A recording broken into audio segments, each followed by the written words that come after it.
Assalamualaikum warahmatullahi wabarakatuh.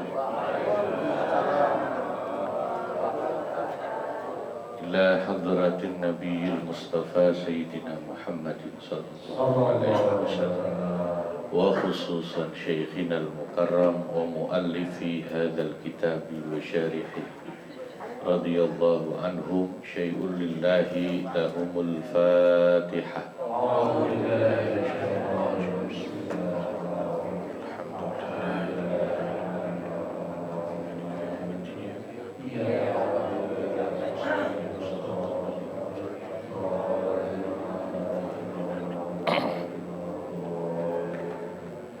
Bismillahirrahmanirrahim. Alhamdulillahi rabbil alamin. Bihi nasta'inu ala umuri dunya waddin. Wassalatu wassalamu ala sayyidina wa maulana Muhammadin wa ala alihi wa sahbihi ajma'in, amma ba'du. Al-mukarramun wal mukarramat, para guru, para asatidah, para sesepuh, segenap jamaah ukhuwah Islamiyah, bil khusus guru kita Bapak Kiai Haji Muhammad Misdan, Bapak Kiai Haji Ahmad Habibi, Bapak Kiai Haji Abdul Hamid Mustafa, juga Bapak Ustadz Haji Muhammad Basrain, Bapak Ustadz Haji Muhammad Tahir, pengurus Masjid Miftahul Huda, Bapak Ustadz Ismail, yang semoga selalu dimuliakan Allah Subhanahu wa ta'ala.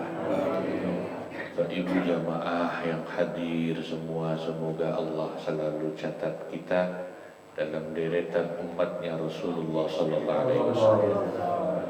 Alhamdulillah, bagi hari yang penuh berkah ini kita kembali ngaji dalam keadaan sehat wal afiyah. Semoga Allah berikan panjang umur, Allah tambahkan barokah dan istiqamah.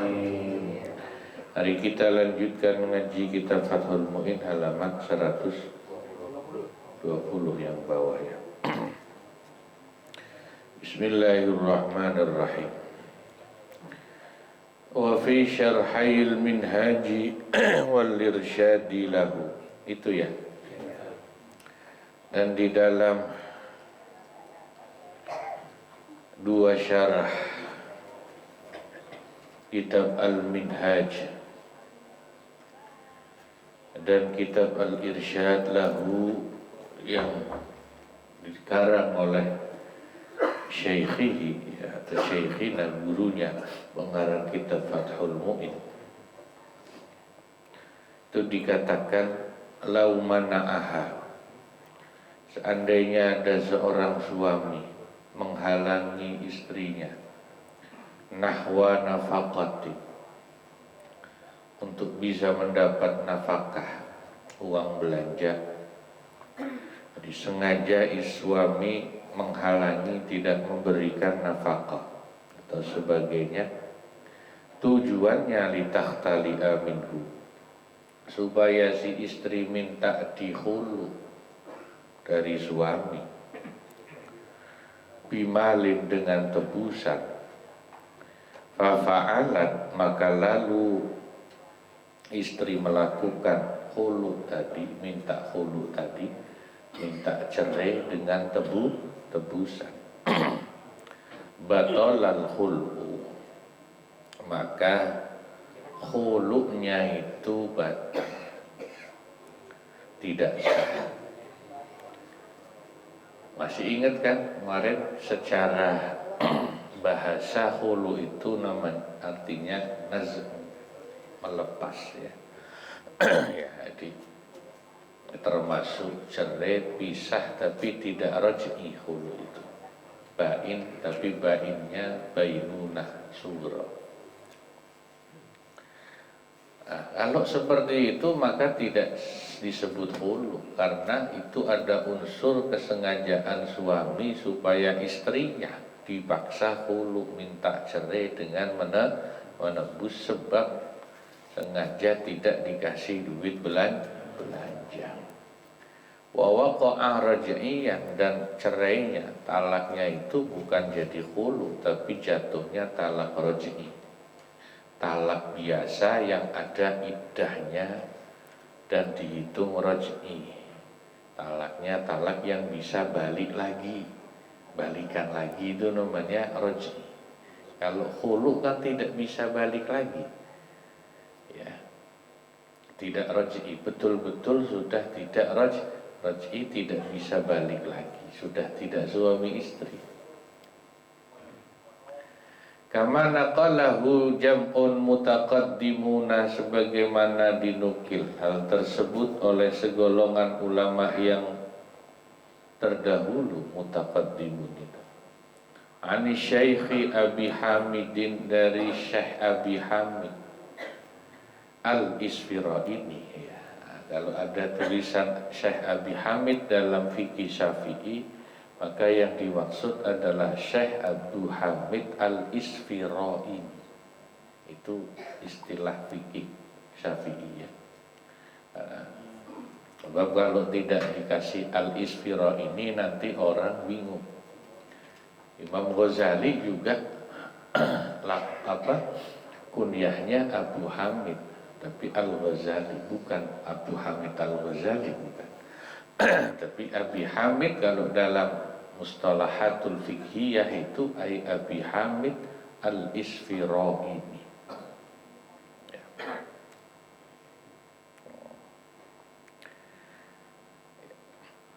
Masih ingat kan bedanya dengan talak biasa khulu itu? Kalau talak biasa itu, kalau talak 1-2 raj'i namanya. Raj'i itu ada iddahnya. Itu selama masa iddah suami istri bisa balikan lagi, bisa rujuk lagi. Rujuk itu balikan, nggak perlu nikah lagi selama masih iddah. Makanya disebut raj'i. Kalau khulu itu bain, tapi bainnya bain sughra, kecil. Tidak perlu muhallil, tidak ada hitungan talak 1-2-nya. Kalau khulu itu ya begitu jatuh langsung sudah tidak suami istri, ya.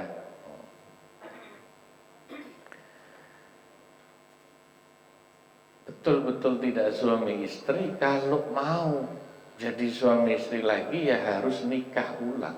Ini saya ulang lagi, ini saya review lagi yang minggu kemarin supaya ingat.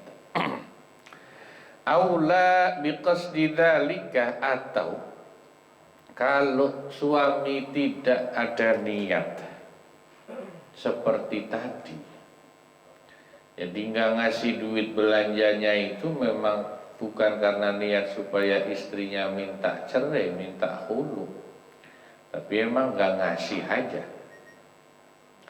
Lalu kemudian istrinya minta talak, minta cerai khulu, waqa'a ba'inan, maka kalau terjadi pisah atau cerai khulu itu disebut ba'in, khulu beneran. Wa alaihi yuhmalu ma naqalahu syaikhani anhu, dan atas pendapat inilah kemudian diihtimalkan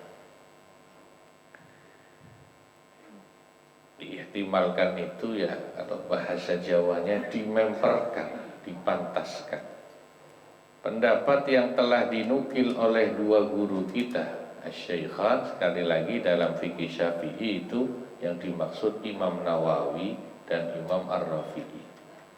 Imam Nawawi yang menulis Arba'in Nawawi itu, bukan Syekh Nawawi Banten, bukan. Annahu, sesungguhnya mah, yasihu, rujuknya kepada mah, yasihu sah,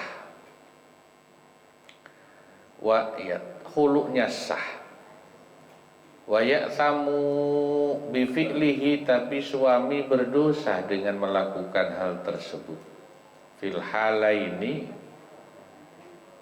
dalam dua contoh keadaan tadi. Dibahi suami nggak ngasih duit belanja itu tujuannya supaya istri minta khulu, ataupun tidak ada niat supaya minta khulu, kemudian terjadi khulu. Kalau yang pertama jadinya cuma talak raj'i, kalau yang kedua jadinya khulu beneran, dua-duanya sah itu cerainya. Tapi suaminya dosa. Sah tapi dosa begitu itu. Kenapa? Karena telah menghalangi istri mendapatkan hak nafkahnya. Misalnya nggak dikasih sama suami duit belanja, siapa sih perempuan yang sabar ya kan? Berbulan-bulan nggak dikasih duit belanja, akhirnya istrinya bilang, bang, udahlah abang ceraiin saya aja. Kalau abang nggak mau nyeraiin, ya udah saya yang nuntut hulu saja, saya kasih tebusan. Itu dua-duanya sah cerainya itu dan hulunya. Tapi suami dosa karena menghalangi istri mendapat nafkah. Jangan berbulan-bulan, 2 hari, 3 hari aja telat ngasih duit belanja, istri kita udah ngomel-ngomel. Wa in tahaqqaqa zinaha, sekalipun itu dilakukan karena sudah nyata terjadi zina atau perselingkuhan dari si istri, itu tetap dosa suami nggak ngasih duit belanja. Lakin akan tetapi la yukrahul khul'u hina idin, tidaklah dimakruhkan terjadinya khulu saat sudah jelas istri itu berselingkuh atau berzina. Ya. Jadi terjadinya khulu, cerai dengan tebusan itu kan sebabnya bisa macam-macam, kira-kira begitu ya. Nah, kemarin baru dijelaskan itu khulu dari sisi bahasa. Sekarang khulu akan dijelaskan dari sisi syariat atau secara fikih. Al-khul'u, yang namanya cerai khulu, talak tebus, syar'an menurut syariat, furqatun adalah perceraian, bi'iwadin dengan adanya ganti atau tebusan, maksudin yang dimaksudkan. Nah ini memang ngaji Fathul Mu'in itu termasuk kitab yang cukup rumit. Makanya harus pakai kitab penjelas atau syarahnya atau hasyiahnya, namanya I'anatut Talibin. Contohnya nanti di kalimat ini. Nah, di kalimat ini kalau sampean cuman baca Fathul Mu'in dari terjemahan pasti bingung. Karena di sini langsung disebut kamaitatin, seperti contohnya tebusannya itu bangkai. Bingung sampean. Oh, saya aja bingung. Kok istri nebus cerai, ya talak cerai, talak tebus hulu, kok tebusan gantinya kepada suami bangkai itu gimana? Supaya dicerai suami, dia nebusnya pakai bangkai. Ini kan pasti bingung. Jadi penjelasannya itu begini. Tebusan yang nanti diberikan oleh istri kepada suami, ya, sebagai tebusan khulu'nya itu ada 2 macam. Ada tebusan yang sah, ada yang tidak sah, ada yang fasid ya. Lawan dari tidak sah itu fasid. Yang tidak sah itu contohnya kamaitatin gitu, seperti bangkai. Nanti disebut di kitab I'anah selain bangkai au khamrin atau khamr. Kenapa itu tidak sah dijadikan tebusan atau ganti? Sebab bangkai dan khamr sama-sama, coba alasannya kira-kira apa? Kenapa enggak sah? Haram kenapa? Ya, najis. Ya, sama-sama benda yang najis. Ya, karena najis haram untuk dipakai. Tidak boleh dijadikan tebusan. Jadi alasannya itu karena najisnya haram, menjadi haram. bukan masalah harganya ya. Khamr itu kalau yang mahal, wine ya misalnya, itu bikinan luar negeri harganya puluhan ratusan juta Pak. Kalau harga mungkin mahal, tapi tetap haram itu dijadikan tebusan karena najisnya khamr itu. Nah, kalau tebusan itu sesuatu yang diperbolehkan sah, maka itu sah sebagai tebusan. Contohnya uang. Ya, jadi nanti cara menebus hulu itu ada dua macam. Pertama, dengan jumlah, dengan sesuatu yang disepakati dua pihak. Bang, udah bang, abang ceraiin saya saja. Terus suaminya bilang, ya sudah, saya ceraikan kamu, tapi dengan tebusan 10 juta misalnya gitu. Istrinya bilang, oke, itu jatuh hulu itu. Karena istrinya mau menebus 10 juta, berarti itu iwat atau tebusan yang disepakati. Itu mirip seperti nikah. Nikah itu mas kawinnya, maharnya kan ada dua macam. Ada mahar musamma yang disebut waktu akad nikah, ada yang tidak disebut, namanya mahar misil. Masih ingat kan ya? Itu nanti hulu itu juga dua macam gantinya, tebusannya. Ada iwat yang musamma, tebusan yang disepakati berapa, misalnya 10 juta, oke 10 juta tebusan untuk kamu cerai, itu namanya iwat musamma. Ada yang tidak disebut di situ, atau disebut tapi itu tebusannya tidak sah seperti khamr tadi. Maka kalau tidak sah dijadikan tebusan karena sesuatu yang haram dan najis seperti khamr dan bangkai, maka nanti tebusannya adalah mahar misil. Jadi istri nebusnya pakai mahar misil. Ya, gak hanya suami yang ngasih mahar misil, istri juga bisa menebus perceraian dengan mahar misil namanya. Nanti di belakang ada, tapi ini ya sekilas saya jelasin. Mahar misil masih ingat kan definisinya? Lupa ya? Alhamdulillah. Alhamdulillah ya. Kalau yang ngaji sudah generasi apa ini? Bukan generasi milenial sih ini ya. Iya, jadi hari ini ngaji alhamdulillah, besok lu lupa. Ya, mahar misil itu mahar yang besarannya, ukurannya ditentukan dengan standar perempuan keluarga si istri itu, atau teman-teman sepantarannya biasanya berapa dulu mas kawinnya. Itu mahar misil. Jadi dua tadi tebusannya bisa pakai iwat musamma seperti mahar yang musamma yang disebut dan disepakati kedua pihak, atau kalau tidak disebut maka pakainya mahar misil istri itu. Nah, termasuk dalam hadisnya istri Thabit bin Qais, imra'atu Qais bin Thabit, balik pertama kali khulu kan sahabat Qais bin Thabit punya istri, istrinya minta khulu, lapor kepada Nabi. Dulu ngasih mas kawinnya kebun korma.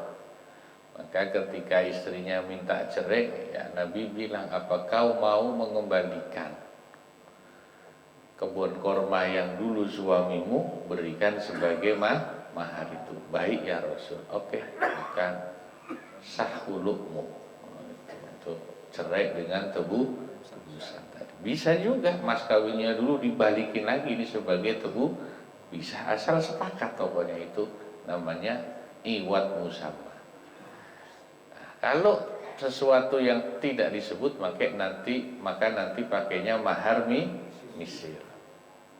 Atau kalau sesuatu yang dijadikan tebusan itu sesuatu yang fasidah, tidak sah seperti bangkai dan khamr, maka nanti tebusannya juga pakai mahar misir. Min zaujatin au ghairiha, baik tebusan itu berasal dari istrinya langsung, istrinya sendiri yang nebus supaya dicerai itu, au ghairiha, atau dari orang lain selain istrinya. Bisa orang lain Pak yang bayar tebusannya, bisa juga. Contohnya, ya mohon maaf nih, tapi kurang bagus nih ya contohnya.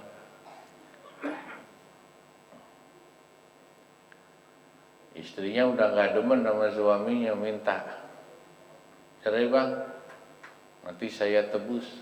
Oke, lu gua ceraiin, asal lu tebus pakai motor NMAX yang baru, lu gua ceraiin. Istrinya nggak ada duit, tapi ada yang demen sama istrinya itu. Nah, laki-laki yang demen ini bilang, dah gue yang ngasih motornya, asal lu ceraiin istri lu misalnya. Berarti kan, tapi kurang bagus ini kalau dipraktekin ya. Ya, tapi itu sah Pak. Jadi tebusannya bukan dari istrinya, itu sah, cuman kurang bagus. Raji'in, yang tebusan itu nanti diberikan dizaujin kepada si suami, au sayyidin, atau kalau dia budak ya kepada majikan suami. Nah, khulu itu perceraian bilafzi tolakin, dengan menggunakan lafal tolak. Tolak itu cerai boleh. Au khul'in, atau kalimat khulu. Lafalnya boleh tolak, tolak tuki berarti kalau bahasa Arabnya, atau pakai lafal khulu. Ya. Tolak tuki, aku lepeh engkau. Atau mufadatin, ataupun dengan kata tebusan. Ya. Walau kanal khul'u fi raj'iyatin, sekalipun khulu itu terjadi dalam masa iddah raj'iyah. Nah ini menarik. Istri sudah dicerai biasa dalam iddah. Ini ya. Itu kan sebetulnya statusnya agak-agak gimana, orang dalam masa iddah, setengah istri setengah bukan. Itu kan normalnya sudah nggak bisa dicerai lagi. Wong dia sudah dicerai dalam masa iddah, tapi cerai raj'i. Tapi kalau khulu, meskipun istrinya tadinya sudah dicerai satu, dia dalam masa iddah dijatuhkan khulu, itu sah. Kamu saya khulu dengan tebusan ini, sah itu Pak. Kenapa sah? Li'annaha, karena sesungguhnya wanita yang raj'iyah berada dalam masa iddah raj'iyah, kazaujah, statusnya seperti istri sendiri, fi katsirin minal ahkam, dalam kebanyakan hukum suami istri. Begini, contoh yang gampangnya. Suami istri, kalau istri dicerai, tapi cerai yang raj'i, ya, yang masih dalam masa iddah, itu statusnya setengah istri Pak, belum benar-benar cerai itu. Buktinya apa? Istri yang dalam masa iddah itu tidak boleh nikah sama orang lain. Berarti kan sebetulnya setengah istri kita. Alasan kedua, istri yang masih dalam masa iddah itu tetap harus kita berikan mut'ah namanya, semacam kompensasi ganti uang belanja. Tetap suami itu masih harus ngasih. Jadi jangan dianggap kalau udah cerai kalau nggak ngasih sama sekali, tidak. Selama istri masih iddah, berarti belum benar-benar putus hubungan suami istri, suami masih wajib memberikan mut'ah namanya, bukan nafkah tapi mut'ah, semacam kompensasi uang belanja. Yang ketiga, kalau suami meninggal, istri dalam masa iddah dicerai raj'i, itu istri statusnya masih istri itu, dapat warisan. Paham nggak? Kecuali istrinya sudah selesai masa iddahnya, baru statusnya betul-betul bukan istri lagi. Sehingga kalau suami mati, sudah tidak ada hubungan suami istri, tidak dapat warisan. Tapi kalau dalam masa iddah, setengah hukumnya seperti istri. Sehingga suami meninggal dalam masa iddah itu, dia masih sebagai istri, masih sah mendapat warisan. Itu makanya disebut kazaujah fi katsirin minal ahkam.